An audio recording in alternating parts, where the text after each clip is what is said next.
All right, and we are live. Welcome back for another episode of From College to Combine. I am one of your hosts, Michael Sicoli, joined here as always with Riley Millette, microphone in hand. How are you doing today? Good. You're never a man of many words. I found. I feel like I really have to pull teeth from you. It's a little bit disappointing. I'm good. I mean, I'm good. You're okay. You're the Okay. worst. You are No, like that player interview after the game that just like thanks the game plan and moves on. Like Super no, Bowl win. gotta trust my coach. I mean, I knew all along that we were gonna come away with the win in this one. So I'm really just happy to be a part of it. Okay, fine. You know what? That's the exact type of excitement that I want people to have going into an amazing show because we had the NFL draft last week. I don't know if you remember that, Riley. I don't know if anybody remembers that, No, but but okay. You're very difficult to work with. I'll tell you that. But I hold on one second. I'm hearing a little bit of echo, Riley. But neither here nor there, obviously. We have a good show. I'll tell you that though, because today we're going to break down the NFL draft, but through a fantasy lens, because that's what we care about here. So we're going to do a rookie draft and a little bit differently. So we don't spam for hours and hours. We're going to limit ourselves and definitely limit ourselves. I'm going to hold us to this, especially you, Riley, with your mouth. yeah, Given how long you clearly talk. 60 seconds. We're going to go through the first two rounds of a 12-team, 1 QB mock draft, 24 picks, 60 seconds per pick. That is going to be coming up soon. But first, we are going to have to talk about the news of the week, which was obviously the two big draft day trades. Before we do that, I want to also thank our host for frequency's sake. Follow them on Twitter at FFSQC. Amazing guys, amazing content. You're here for a reason. And obviously, I also have to thank IDP guys, where I was on the live show last week. I write for them. I have produced some video content. They are great guys as well. If you are interested in IDP, if you're interested in offense, follow IDP guys on Twitter. They are terrific group. Join our Discord. It's a lot of fun. Absolute insanity. And now we can get into the news of the week. Let's start with the Titans trade of AJ Brown, downgrading in size from a Titan to an Eagle, and so did his fantasy value. How do you feel about that draft day trade for you? as a guy who's never been totally in on Jalen Hurts, like I know you aren't, I feel like I would have hated this trade more than I do, but they can have continued to add to their offense. I'm a big Devontae Smith believer. Dallas Goedert is slowly becoming a really good player, and AJ Brown is just going to add such an outstanding offense to that team. And given how they ended their year last year with running the ball a lot, it'll be interesting to see how big of a passing offense this becomes with a true alpha receiver now in the fold. I will still be drafting AJ Brown probably as a top 10 receiver. Oh yeah, I Okay, will. we'll get into that. Keep going. I think AJ Brown is a top 5 talent in terms of wide receiver in the entire league, and I think Jalen Hurts is good enough to support that. It's a little bit of a knock for Devontae Smith. It's a slight knock for Dallas Goedert. Um, it's a knock for some of the tertiary running backs that they have, like Kenneth Gainwell and the likes of them. But I still believe in AJ Brown as a fantasy option. I still believe in AJ Brown. I don't believe in Jalen Hurts, and I'm going to have to react accordingly. AJ Brown is not a top 10 receiver. That is something he was before. He is no longer now. He goes from a team that a team that didn't really pass the ball a lot to another team that doesn't really pass the ball a lot. The biggest difference is that now he has target competition and he has a much worse quarterback. That's the difference. That's what changes. All of a sudden, he has Devonta Smith on the other side as opposed to Nick Akeem. It's hard. It's tough for me to pronounce that name because that's the number 2 target that was on the Titans last year. And even then, he also struggles to stay on the field. I'm not drafting him in the top 10 because I barely was before. As much as I love him, it's tough to take him in the top 10. And then I'm talking redraft purposes, 2022. Dynasty, I trust the talent. But in terms of production for this coming season, everything dipped. Jalen Hurts is not a good enough quarterback. He has zero excuses now. Jalen Hurts is obviously a big push for him. I think ultimately this is good Devonta Smith, but this is a very run-first team. There's not a lot to go around. Dallas Goedert's not a nobody. Devonta Smith's not a nobody. A.J. Brown will get his, but if it's 20%, 22% of a really small pie, it's going to be really hit or miss. Yeah, that's all fair. I still believe in his touchdown big play upside. And Jalen Hurts' ability to support that kind of play has been shaky, to say the least, in his NFL career. But I think he lacked a talent like A.J. Brown to help him complete those plays. So I still believe in A.J. Brown. He's such a good wide receiver. He's in his prime age right now, and I'm ready to bet on this offense. It's only going to happen if Jalen Hurts takes a step worthy of an extension. Jalen Hurts threw. Do you know how many touchdowns he threw last year? I want you to take a guess for me. How many games did he play? Jalen Hurts suited up. I thought it was for every game, but he suited up for 15 games. 15 games. Okay. He missed a game against the Jets and Dallas. Okay. I would say that he threw 25 touchdowns, we'll say. See, and that is why you're taking A.J. Brown in the top 10, and I am not, because he threw 16. He threw 16 touchdowns. Now, that number will go up. That number will go up with second year, Devonta Smith second year, Dallas Goedert fully entrenched, and obviously A.J. Brown's addition. That number will go up to around that 24 mark, I think. I think that's a good number for him. But if that's it, if A.J. Brown's scoring 6 touchdowns on the year, he's not going to support you for fantasy, given where you're going to have to take him in your fantasy drafts. He's a buy for me in Dynasty, especially once he starts having 2 points, 20 points, 2 points, 15. But redraft purposes, I'm still going to stick away.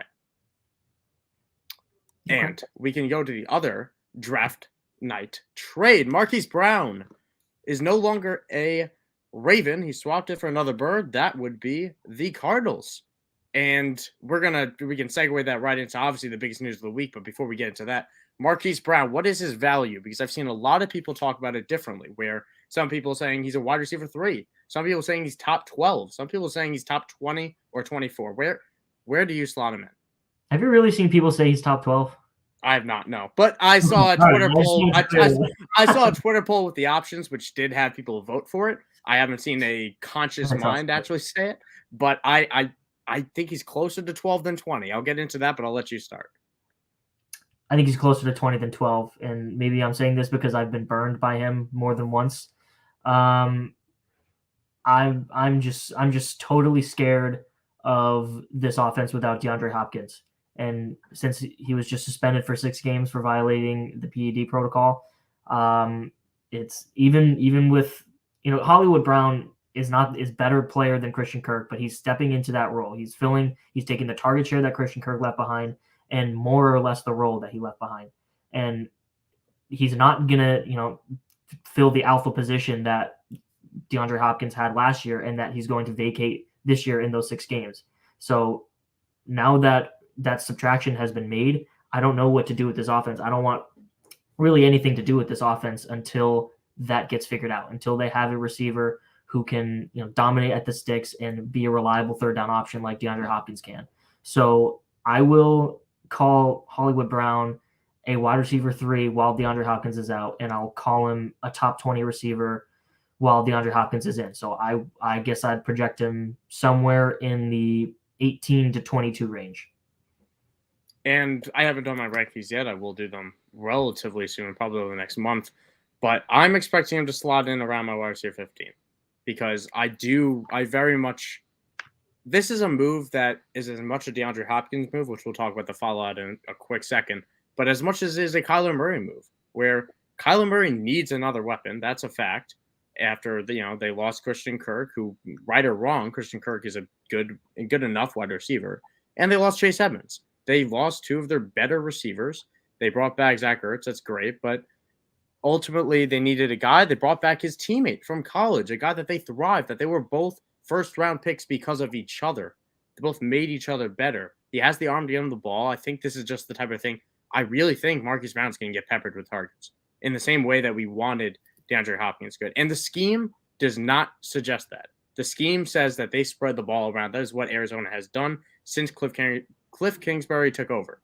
So this would be against the norm what I'm calling for. But I think Kyler Murray is just going to find Marquise Brown, and that's going to be enough PPR value. And I'm coming out of this from left field, but I would not be totally shocked if DeAndre Hopkins was on a new team next year as well, if we're talking dynasty purposes as well. In terms of, I feel like he's a year. Do you know? No, I don't think so. But I think he's a total. If he has a meddling year, maybe Marquise Brown takes a step up, and he probably wants an extent. He'll probably want an extension after this. It feels like the type of thing that he could not be long for the team. It's kind of been a hit or miss relationship ever since they started, and I think that he could be a type of money casualty when that Kyler Murray bag rolls around. Yeah, I mean, Hollywood and Kyler Murray have been good friends for a long time since they were college teammates, and that's a tough thing to bet against in the NFL. So, yeah. Yeah, and obviously there's the other side of this, like we just talked about. Obviously, DeAndre Hopkins was slapped with a 6-game PED suspension. That is noticeable for a lot of reasons. We just talked about the boost it gives to Marquise Brown. But obviously, the big thing I want to get into is one of the best sleepers in the I don't know how much he'll be a sleeper come draft day, but one of the best values come draft day probably will be Zach Ertz. Well, sorry. Antoine Wesley. No, I actually mean Andy Isabella, who's apparently being shopped. But the Zach Ertz. Zach Ertz was the tight end 6 after week 9 in points per game. And he was also tight end 6 just period. He was steady. He was great. After week 9, that was when Hopkins missed time.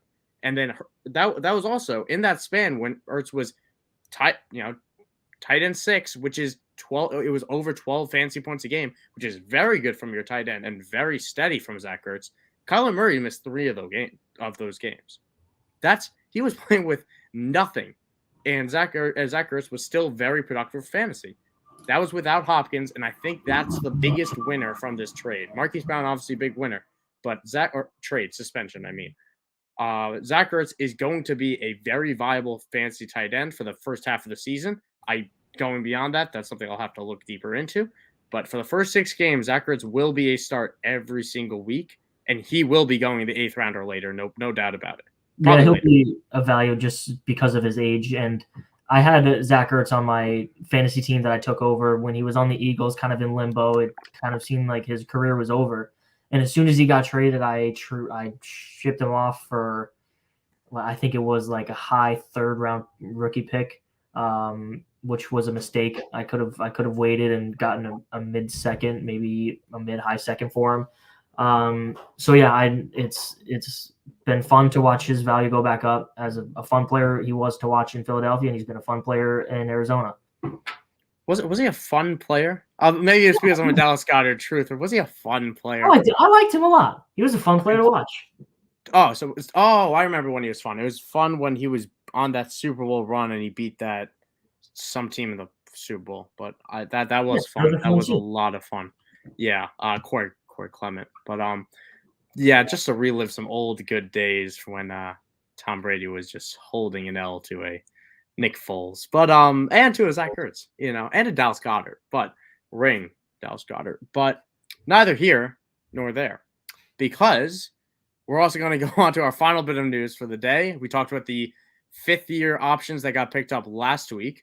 We can talk about the rejects from this week. And besides these 2 names, Daniel Jones was also rejected, which was assumed. The team has said he's their locked-in starter, so nothing really new on that front, nothing unexpected. Josh Jacobs, on the other hand, surprised a lot of people. Were you also part of that group, Riley, that was kind of surprised by Josh Jacobs not getting his option? I was pretty surprised, and there's been a weird cloud over Josh Jacobs, and I'm guilty of this too because I drafted him 2 years ago. Where he was the RB8 or something like that, but did not feel like that, and he had a couple spike weeks with 3 touchdowns that he saved that end of season finish, but his fantasy points per game was not very good. And his talent is just not what we thought it was when he was coming out of college. but I'm still surprised that he wasn't offered, the 5th-year option, especially given that Kenyon Drake is on a contract year. They have no, serviceable backup. They drafted Zamir White, but I'm not sure about his ability to step into a full-time starting role in his 2nd year, especially since he's playing behind Josh Jacobs and Kenyon Drake this year. The Raiders have succeeded from their running game for a while, and even though Josh Jacobs was kind of a plodding runner and his yards per carry wasn't very good, he was a pretty important part of their offense coming out of the backfield and catching passes this year.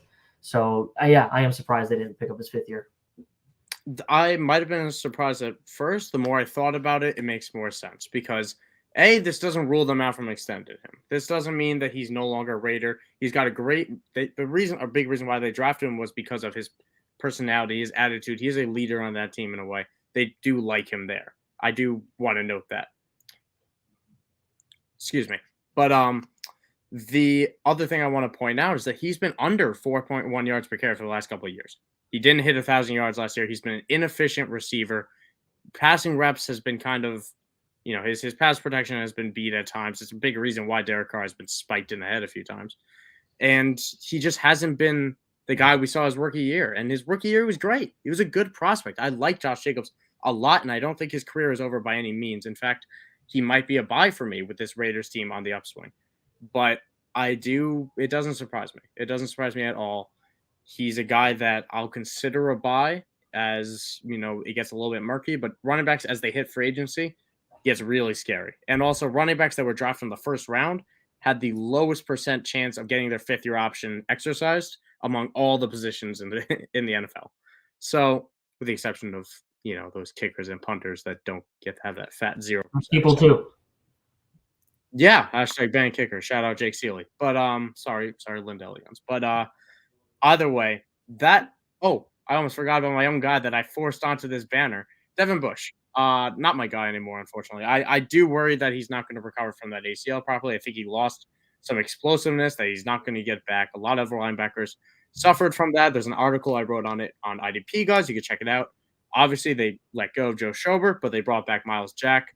It'll be very interesting to see how Brian Flores uses him in his first year in Pittsburgh. Devin Bush is on a contract year. If there's ever a year for him to shine, it will be this.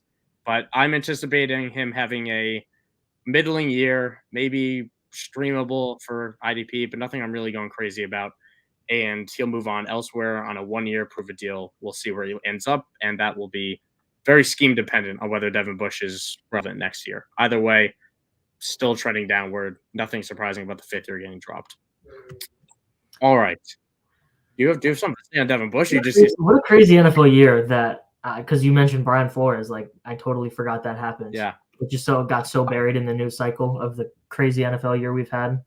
I know. It was back when I was excited to see with all the Steelers moves. And honestly, if you guys did not catch we're going to talk about Kenny Pickett possibly on this show, but if you did not catch my live reaction to the Pittsburgh Kenny Pickett piece, I strongly suggest you check out the live stream.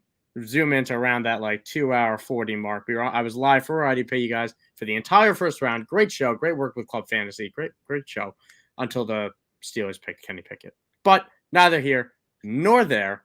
Riley, are you ready to get into this?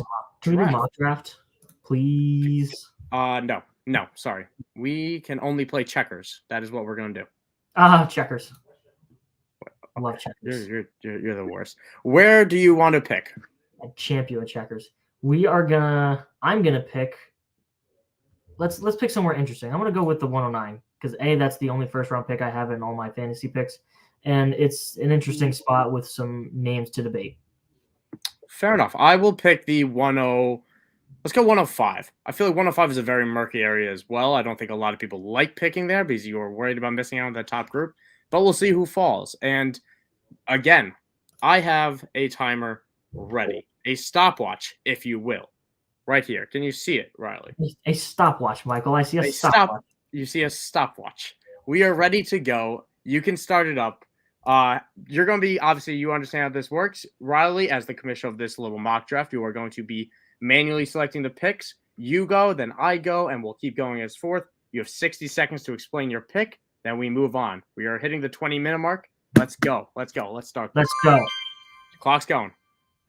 All right. I'm going first. I'm going to take the craziest player of all. I'm going to take Breece Hall. I think running backs are highly valued in dynasty startup drafts. Breece Hall is the best running back in this class, and he got drafted to a very good spot, and he will have most of the work to himself.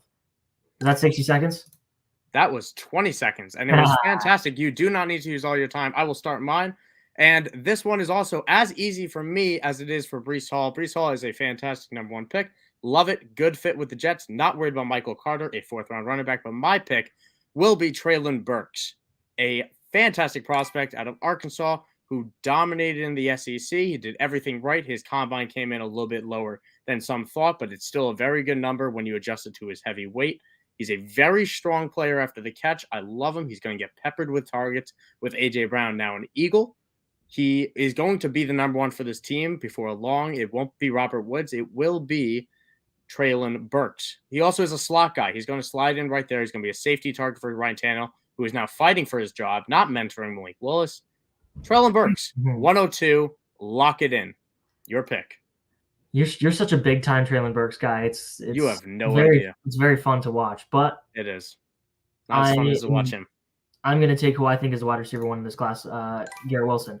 He got drafted to such a fun spot. Even as a Patriots fan, I'm excited to see what the Jets offense is going to look like.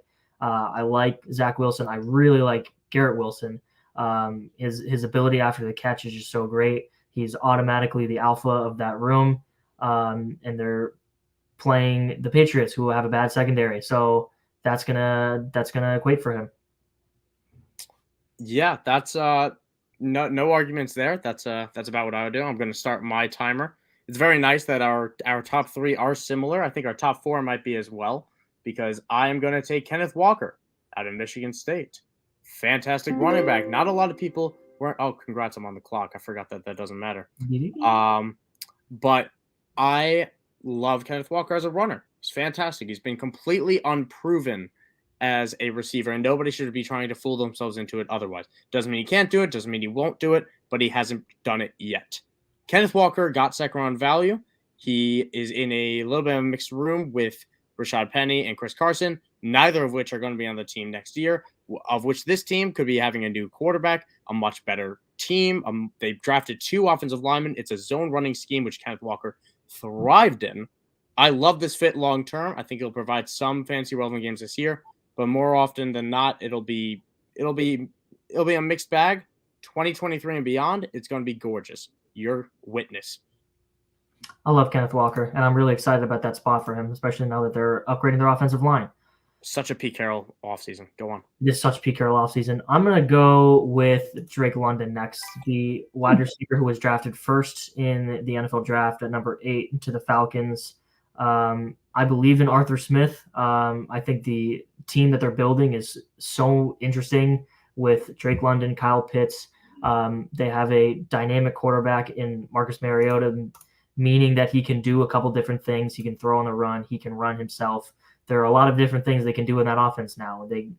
Drake London provides the deep shot that the deep threat that he is with his contested catch ability.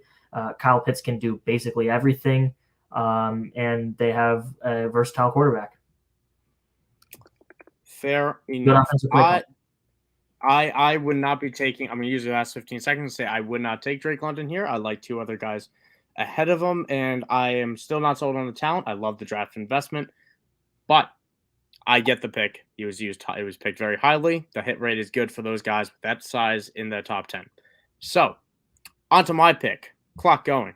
This is such a hard pick for me. Between Chris Olave and Jameson Williams, I think they are both fantastic, who went to great spots, who are both got great investment, love the talent. And I had Chris Olave higher pre-draft. But they were neck and neck there as well. I'm going to take Jameson Williams here, a guy that is electrifying in every part of the field. I think he's a talent that Detroit has not had in a very long time. I'm not worried about the ACL. I think he's just really good. I think he's a really good route runner. I think he's got amazing speed that they won't be able to cover that. It's just not something they could do with. And I think both guys are going to struggle in 2022 and then going to pop off in 2023. Bet with a new quarterback, definitely Detroit. And if it's still Jameson and the Saints, that's not good. But I I love both those guys. I have no problems with if you take either. It's really personal preference. I'll take Jameson Williams right now.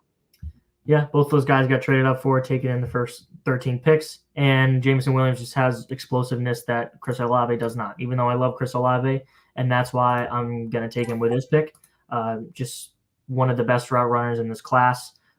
He was super productive all throughout college, even with C.J. Stroud at quarterback in the first half of the year before he really came into his own. He was still a really good player. Chris Olave has just been productive for a long time, and he is worth it. Yeah, no, can't argue with that. You're being very efficient with your time, Riley. It is very impressive, I'll tell you that, because I am up. And again, I think I kind of take this one out. Yeah, because I find myself at multiple tier breaks, both before with Chris Olave, Jameson Williams, two guys I like very much, and now I have a total tier drop and the start of a new tier. But I've already used 15 seconds, Riley. I'm on the clock. I got to make a decision. I'm going to go with George Pickens. I released a little short list of Twitter rankings. This is a big spot to trade out for, by the way, right now before your draft start, if your draft hasn't started, because people are not realizing it yet. But this is a big tier drop from Chris Olave, Jameson Williams to George Pickens. That said, I like George Pickens a lot. I had him as a top 5-6 prospect before the draft and as a wide receiver. Great landing spot into Pittsburgh. Long term, it'll be a great if he's going to work out. He has such a high ceiling. He could be a wide receiver 1. He will work on the outside. Chase Claypool may not be long for this team. He will be great in 2023 and beyond. But again, it will take a year. Yeah, for sure. I like George Pickens. I'm going to move on to this pick, which is where I'm picking in my one dynasty league that I have a first round pick. And I really am lost. I have a guy who I would take right now if my actual draft started, but it comes down to Sky Moore and Christian Watson for me. They both ended up in really good spots with top tier quarterbacks. I will just take the guy who I believe is a better player and didn't go to North Dakota State University. So I'm going to take Sky Moore. I think he's just a better player. He's better in space. He's more agile and shifty, and I think that works really well in the Andy Reid offense. Yeah, no debate there. That is who I would have taken by far. I think George Pickens and Sky Moore has been keeping me up at night trying to figure out who to take. So I think it's a no-brainer pick at the back end of the first round right now. Now, this is also a very tough spot for me. I do not like Christian Watson, so I'll make your next pick easy because I'm not going to take Christian Watson here. I'm not going to tilt into landing spot. We've seen wide receivers be drafted for the Packers that don't work out. I don't think Christian Watson is that guy. I think he only broke out because he was bigger and stronger than people in college. That doesn't always translate, and he was kind of a one-year wonder. So I will be taking a guy who has the best catch radius in this class, and he's not even that big. I'll take Jahan Dotson out of Penn State, who got first-round capital, which some people were projecting. I wasn't, but I was not surprised at all when Washington took him to pair with Terry McLaurin. Again, it might be spotty production this year because of Carson Wentz, but the Terry McLaurin contract situation is a little bit murky. He is going to walk into a wide receiver 2 spot for that team. He's a very talented player. He's the best talent on the board for me, and therefore I'm going to follow that. Yeah, I mean that's fair. The landing spot just really scares me. I don't believe that they can go and get a quarterback, and we've seen what happens with Terry McLaurin, who's just a super good talent, and he hasn't really produced for fantasy like we believe he can. So I will kind of stay away from Jahan Dotson for now, and I'll move on to my next pick with the guy I said I was considering at 109, and that's Christian Watson. I mean, the reason he's here is because he had such an outstanding combine, which he did. He was running in the 4.3s as a guy who's 6'2", isn't he? I mean, it's at least. Oh, he's 6'5". He's listed as 6'5", 200 sleeper. Yeah, we did whole profiles on these guys. Everyone remembers that. Like we know that. Don't worry. Yeah, and he still got pretty good draft capital at 34th overall, just inside the second round. And he's playing with Aaron Rodgers, who's the best quarterback in football right now. No arguments there. I like that very much. I have my clock going, and to round out this first round, again, to speak to how this year's class is, again, trade out, because none of these guys should be first rounders, but I will take a guy that I'm not going to tilt on landing spot. He's not the guy who's on the top of the board. I'm going to take Rachaad White. a guy who moved very quickly off my board, a guy that I like quite a lot, who landed in a good spot in Tampa. Maybe not Buffalo landing spot with James Cook, and maybe not top of the second round type of investment with James Cook, but Rachaad White I think is a better player. He walks into a backup job with the team isn't Bruce Arians anymore, so it's not the most unpredictable running back type of pull you're done for the year situation. I think Rachaad White is a good player, and I think Leonard Fournette has been nicked up in the past. He did get extended, but running backs, on second contracts, the production's always a little bit murky. So I like Rachaad White a lot. I think he landed with a great offensive line and a good system. Easy pick for me there. Yeah, I knew you were going to take him there, and I really like the landing spot. It's a really interesting place for him. And I'm going to take a guy who I was really low on in the pre-draft process because I didn't think he had the traits to be a super good NFL player. I didn't really like his contact balance, but his speed is there, his route running is there, and given his landing spot at the Buffalo Bills, it's a really interesting fit. So I'm going to take James Cook.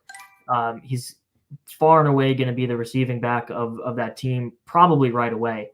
Since Zach Moss is pretty much checked out, and Devin Singletary was never really third down back to begin with. So I will trust what I saw that James Cook is a really explosive player with some tantalizing traits. I'm a little worried about his ability to be an early down guy, but I think he'll have a really solid role as a third down back, catching passes from one of the best quarterbacks in the football. Yeah, I like that. It's tough, and now all of a sudden, this 60 seconds is going to be really tough because I am no longer interested in this draft very much. So, top of the second round, a lot of names to consider. I don't really know who I'm going to take here. I have to think about it harder, but when I think about it, I'm going to go with my board. I'm going to trust what I thought. I'm going to go. Oh wow, this is such a terrible tier. I will take Tyler Algier, who landed in Atlanta. He did get day 3 capital. I hate day 3 capital. It's something I do genuinely worry about. But I think Tyler Algier is a very good player who fits in perfectly for what this offense needs, and that's a first, second down runner with third down possibility. He caught a lot of passes in college. Obviously, they will ask Cordell Patterson to do that, but Cordell Patterson's up there in age. He's not the future of this team by any means. Tyler Algier does have a chance to cement himself as the future. It might be a sell next year, given the team's investment in him. But I like Tyler Algier a lot as a talent. He has a great opportunity with Atlanta, who released Mike Davis. Tyler Algier, 202. Yeah, that's an interesting pick. I mean, if he were listed here in ADP, this is where I would take him. People are going to call it a reach, but I guess I agree with you.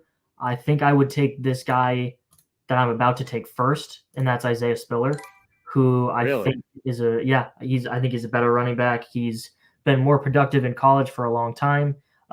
He was drafted to a really good spot. Austin Eckler is a super good player. I love him a lot, but he had some injury history in the past, and we see what he can do when he stays healthy. But that's kind of a question mark going forward. And Isaiah Spiller is just interesting. Interesting to say the least. I have no problem with it because I do agree that backup job in Los Angeles has been open for far too long. It is all his, as far as I'm concerned. He should walk into it. I don't really see how he doesn't, but there's still free agent running backs out there. Devontae Booker end up there. I would probably slot Devontae Booker there, but I can't just throw that out like it's going to happen. So I am on the clock again. Not in love with this tier whatsoever, but I will go with a guy that is a receiver because again, this is the point where I am pretty out on these running backs. There's one name I'm considering. I might take him with my next pick, but I'm not going to take him here over some of the wide receivers available. I like this guy quite a lot in the draft. And you know this. I did a draft profile for IDP guys. Check it out. Get a subscription. Read it. Alec Pierce got second-round investment. And he might be a better real-life player than he ends up being a fantasy player, but I'm going to take the chance that he is exactly what I think he is, which is a really strong outside threat that can beat you downfield. I don't know if Matt Ryan's as done as he looked last year. And even if he's not, they're going to add someone. They will find someone next year. And Alec Pierce is there for the long run. I think he'll work fantastic on the other side of Michael Pittman. I think he's a really good player who got good draft capital, therefore a good leash, good career. T.Y. Hilton is not on the team. He should walk into a very strong role, even for a run-first team.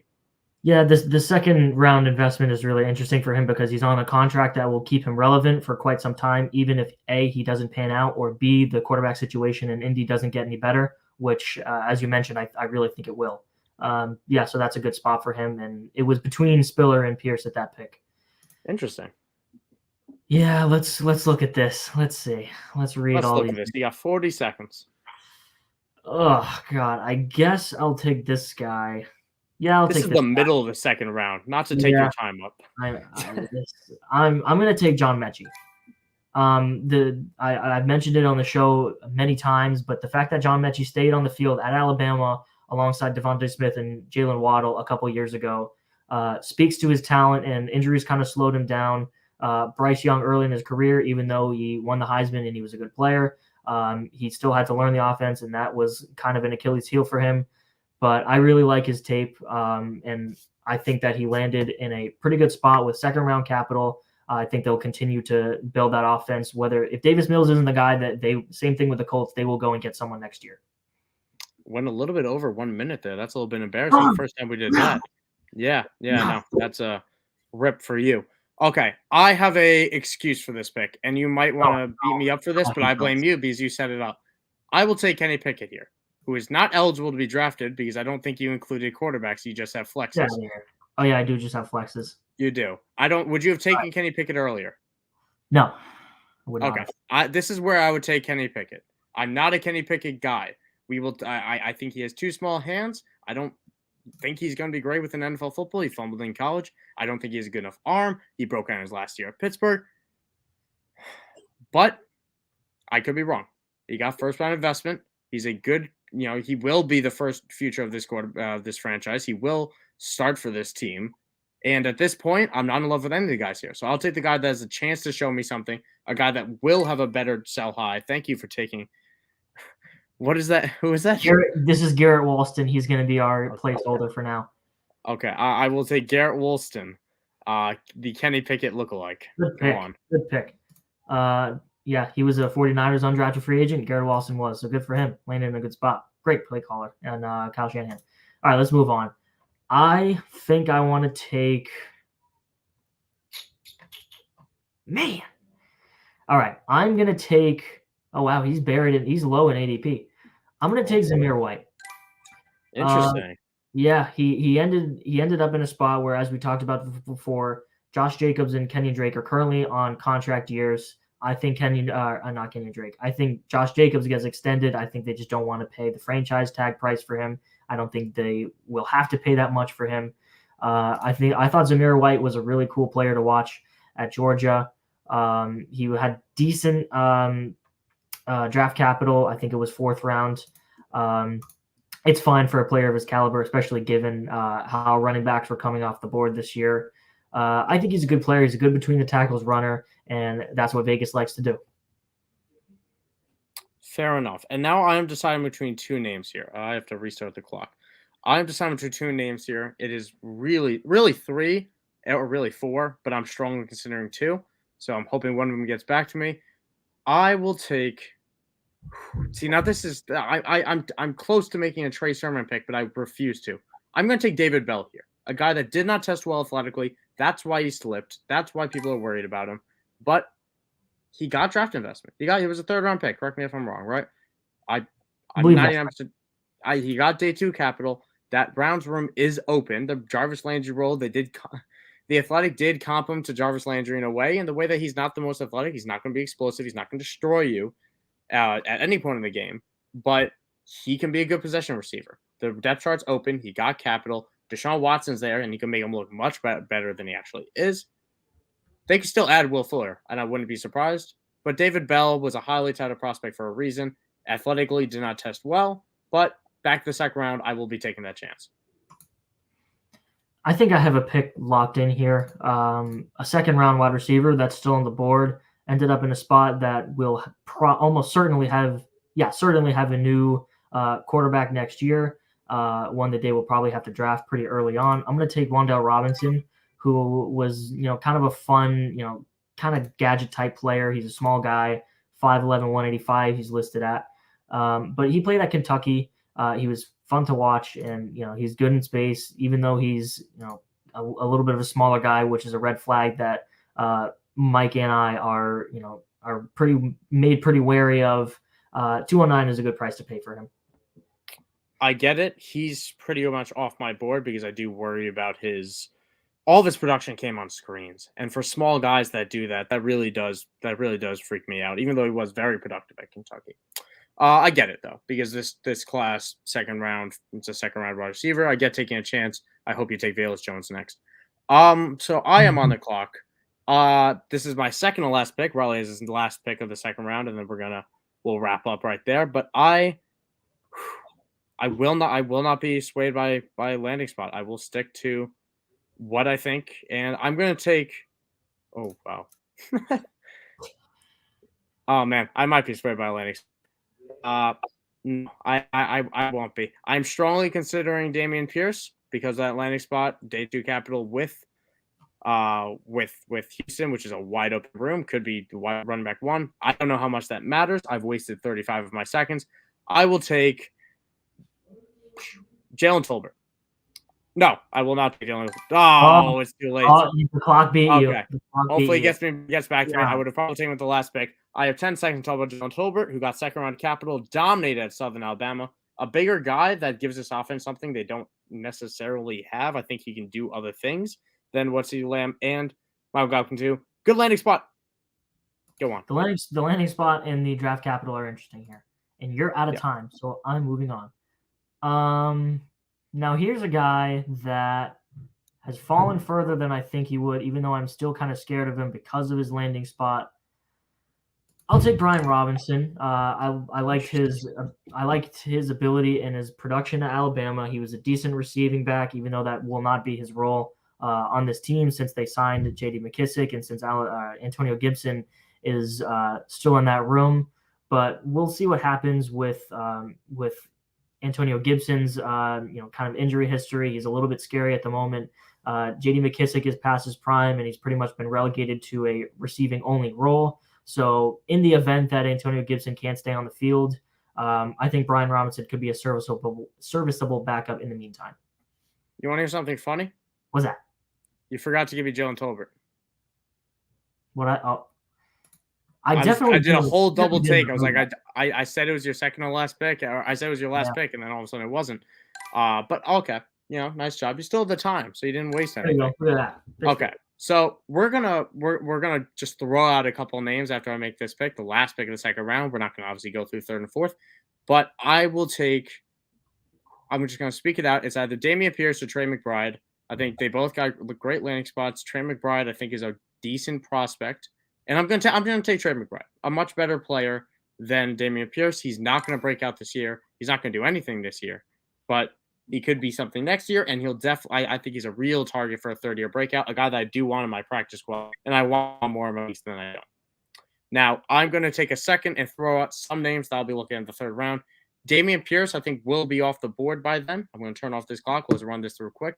Dameon Pierce, I think, will be off the board by then. Someone will read based on opportunity. I didn't see amazing things on film. I thought it was all right. And obviously, he didn't get the workload at Florida.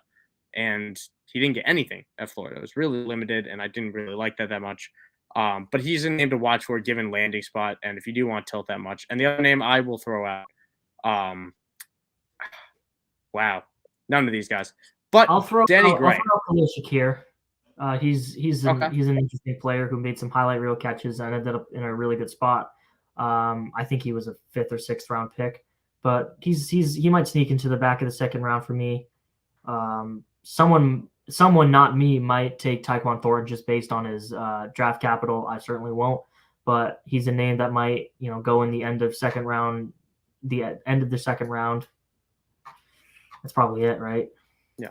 I'm gonna throw one name just because we didn't talk about him before the draft. He was kind of a surprise pick. Danny Gray, out of SMU, got drafted in the 3rd round. He was a 3rd round pick to the 49ers, who have a murky situation with Debo. Brandon Ayuk is not in an assured place, and there really isn't a third wide receiver that's guaranteed anything. Not saying that's a valuable role, but we have Trey Lance coming in. We've seen this before where new starters all of a sudden, this is a fresh start for Trey Lance. Maybe he has a connection with Danny Gray, who got 3rd round connection. I've heard good things out of him. I don't want to speak on something I don't have 100% knowledge of, but he did get offers to play in the SEC and the Big 12, but then he decided for SMU, dominated SMU. But, a smaller school prospect, so hit or miss, but got the capital, murky situation in San Francisco, which produces fantasy. I do have some interest. I'll be diving into him a little bit more at some point. But that is our show. An amazing first 2 rounds, if I say so myself, Riley. I think I did even better than you, even. I don't know how you feel about that, but I'm sure you agree. Yeah. God, every time you start the show cold and then you end it cold somehow. Normally, I'm all hard bothered out here, but you're not. You're just flinging a microphone. Either way, thank you everyone for tuning in. You can follow me at Michael__Sicoli. You can follow Riley at Riley_Millette. And of course, I'd be extremely remiss if I didn't mention for frequency's sake, where you're hosting this right now. And shout out to them at FFSQC on Twitter. Definitely check them out. Some amazing shows. One will be starting right after this, I believe. So check them out. And as well as IDP Guys at IDP Guys on Twitter for all your offensive and defensive needs, fantasy-wise, whatever you want. Rookie Mag is just about to go out. If it hasn't yet, I'm pretty sure it's about to. And order that because there are draft profiles on everyone, including landing spot updates afterwards in the draft. There's everything you can want on anywhere before the draft. So you don't tilt on landing spots. You know who they are. You're not going to sound dumb to your friends. You're going to be the smart one. You're going to be able to say things that they don't understand. People don't know who Romeo Dubes is. You can tell them. You can tell them. And then there's like 7,000 defensive players that I don't even know very well, but a million other guys that are even smarter than me, they took the time. Check it out. Order that. Follow them, IDP Guys. Follow FFSQC. Follow Riley. Follow me. This has been From College to Combine. Thank you, everyone, for tuning in. Good night.